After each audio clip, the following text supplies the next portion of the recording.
Hey, what's up? This your boy Big Man. You already know what it is, man. So let's just get right to it. Okay, so today we're going to be talking about ATK YBeezy and this arrest over the weekend in North Carolina, man. Now, a lot of people say that ATK YBeezy, man, and I'm going to just call him YBeezy, is Young and Ace's brother. Now, I'm not sure because they got different last names, even though I know that doesn't mean anything. They could still be brothers, right? And he's always with Young and Ace. Now, Young and Ace obviously was busy all weekend because he just dropped his debut album, and he's hopefully looking at some good projections or some good numbers coming out of here, right? Well, it looks like ATK YBeezy was actually in North Carolina in a high-speed chase that ended up with a news vehicle getting stolen, like a news reporter's car getting stolen, and people crashing out, hiding in the woods, and getting caught with weapons of mass destruction? What? Okay, this is a wild situation, man. And before we get to the specifics, do me a favor. Make sure you hit that like button. Make sure you hit that subscribe button. And man, let's get it. Okay, now that we got that out of the way, let's talk about this whole ATK YBeezy situation. Now, YBeezy got itself into a little bit of trouble. Now, for those of you who don't know, YBeezy is obviously a rapper from Jacksonville with that ATK. Now, he is always with Young and Ace. He's always doing photos with Young and Ace. They're on live a lot together. It's a whole bunch going on with that clique, right? They're going up right now. They're off the success of a successful single. Things are looking good for them, right?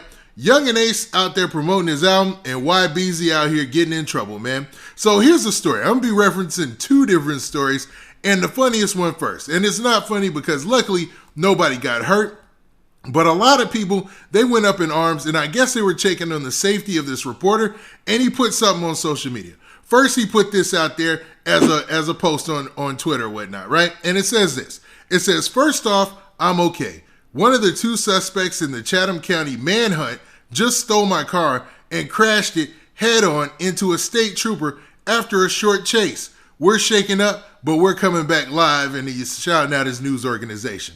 Now, he also added a video to that, and that'll help me put this in the proper context. So let's check out that video. He just jumped in the freaking car.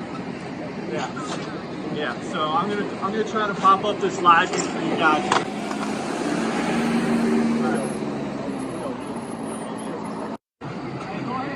Yeah, he just jumped in the freaking car. Yeah. So I'm gonna try to pop up this live feed for you guys. Now, that was the footage taken directly off of one of the news crew's their Twitter account. And basically, they're showing their account of things after a car crash took place involving somebody who was allegedly with YBeezy. Now, the story itself is wild. So, man, I'm going to be referencing two stories, like I said, so bear with me. In the very first story, it says this. Pittsboro, North Carolina. The North Carolina State Highway Patrol confirms all 4 people involved in a high-speed pursuit in Chatham County from Saturday have been taken into custody. Caleb Sheffield, aka YBeezy, the last person being sought from the case, was taken into custody on Sunday morning.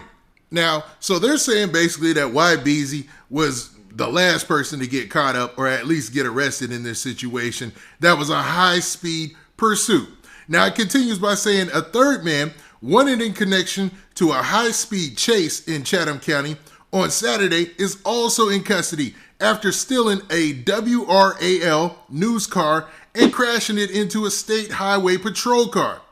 The WRAL reporter, Kenan Willard, said that the man, Marcus Brown, came up to him and the photographer, Lucas Nelson, after their 11 p.m. live shot and offered cash for a ride to the gas station. When Willard and Nelson said they couldn't give him a ride, he jumped in the car and drove off on U.S. Highway 64. Now, stop right there. If all that's true, now this is all alleged, right? Man, Marcus Brown wilded, man. He basically offered him some money to get into the car and said, they said, nah, man, we can't give you a ride for some money, man. You looking kind of shady. Because that's a shady thing. You know, somebody just come up to you, hey, man, here's some money. You give me a ride? You're like, nah, buddy, I don't think so. He said, forget that, and jumped in their car anyway and took off and ended up crashing into a highway patrolman in North Carolina. You know what I mean? Now, luckily in that situation, nobody got hurt, right? Well, the story gets in more depth in this next part of it, right? So in this story, it talks about the fact that, the third person was arrested, and it talks about the charges. So I'm going to start there. It says, Brown faces charges of fleeing to elude arrest with a motor vehicle possession of a weapon of mass destruction, larceny of a motor vehicle. The bond for Brown has been set to $125,000. The fourth man who was arrested on Sunday morning, the Chatham County Sheriff's Office said, has been identified as Caleb Kenyatta Sheffield, 19 years old, of Jacksonville. And that's obviously YBeezy. Sheffield faces charges of possession of a weapon of mass destruction, possession of stolen firearm, and resist, obstruct, and delay. His bond is to be determined. Now stop right there. Now, I know you're probably thinking, like, what in the world is WMDs? Like, how in the world is that being... Ain't no way that they showed up with something like that on them, in the car. Well, this is what a lot of people are saying, you know what I mean? Now, this is all alleged, is that they had those devices on them that are used to convert weapons from semi-automatic to fully automatic. And they go actually under that same classification as weapons of mass destruction. So it's not like they were walking around with, and I don't want to say this on the video, you know what I mean? But you get my drift, But it looks like YBeezy and his crew are in for it, man, or at least have a lot of trouble on their hands. Now, this is how everything allegedly started. It says the chase started around 8:15 Saturday when troopers attempted to pull over a vehicle for speeding 94 miles per hour in a 65 mile per hour zone. Now, stop right there, man. That's wild, bruh. They're saying that they were going 94 in a 65. Now, I am no angel. I've sped before. Everybody has, right? And I am not condoning that. But man, if you know that something is on you, or you got felons in the car with you or anything like that, why in the world be speeding, dog? Just drive the speed limit, man. Don't create any attention, It's already 4 cats in the car anyway, so I mean, let's continue. The driver failed to stop, leading to a short chase, trooper said. The chase ended with the vehicle spun out in the median of the US 64 highway, just east of Silver City. The 4 men inside the vehicle ran off into the surrounding woods. Multiple firearms were discovered during the investigation, troopers said later. Stop right there. So instead of, just pulling over or whatever, they stopped the car and all fled the car. So obviously the police knew something was up right there. They all just ran out of the car in separate directions, hitting the woods, man. So that's how the one cat probably just crept up on the news people, and they were just finishing doing a shoot or whatever, and they were outside their vehicle, and then he asked them for the ride, and that whole exchange happens. So to put some context to everything, right? And they said they found multiple firearms after the investigation. So they obviously combed the area after the high-speed chase, because now it became a manhunt, right? So now they're looking through the woods. They're like, oh, man, look at all these weapons. You know what I mean? Odd that they're here. Not saying that YBeezy and them had those weapons. I'm not sure if they're theirs or not, man. They'll have to prove that in court.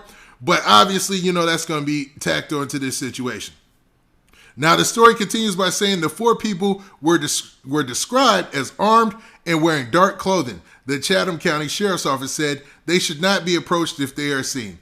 A reverse 911 message went out to residents in a 2-mile radius from the area, asking them to secure their doors, stay inside, and remain vigilant as law enforcement searched the area looking for the suspects. And obviously, all 4 suspects were caught, right? So you had YBeezy, he was caught. Then you had another gentleman by the name of Lowry, he was actually caught. And it was a juvenile that was caught as well. Now, they were caught and arrested, and it looks like everybody has a bond amount set. Now, the person who has the worst situation going is this guy. He's 24. His name is Adrian Lowry. And he got that same charge that YBeezy and the rest of them got. But it looks like he's also a convicted felon. And, it's not going to look good for dude, man. Now, this actually took place on Saturday, man. And they were looking for him all the way up until Sunday when they finally caught YBeezy as the last person, man. So this is a wild story. This is crazy to say the least. But what do you guys think about this? Do you think that if you get caught with anything, they should use that type of classification? Or does that depend on the state's laws? Or is that way over anybody's head to figure out anyway? Or what do you think about YBeezy being in North Carolina and them speeding, a.k.a. allegedly riding dirty, man? What in the world's going on with that? Now, with that, this been your boy Big Man. Do me a favor. Make sure you hit that like button. Make sure you hit that subscribe button. And make sure you hit that notification bell so that way you get a notification every time I drop this hot content. And we out of here. Peace. Oh, yeah, and that Young and Ace album is lit, man. I like that Young and Ace album. I ain't gonna lie, man. I gave it a good listen, and I don't want to end on a sour note, but it's a good album, man. Check it out if you get a chance.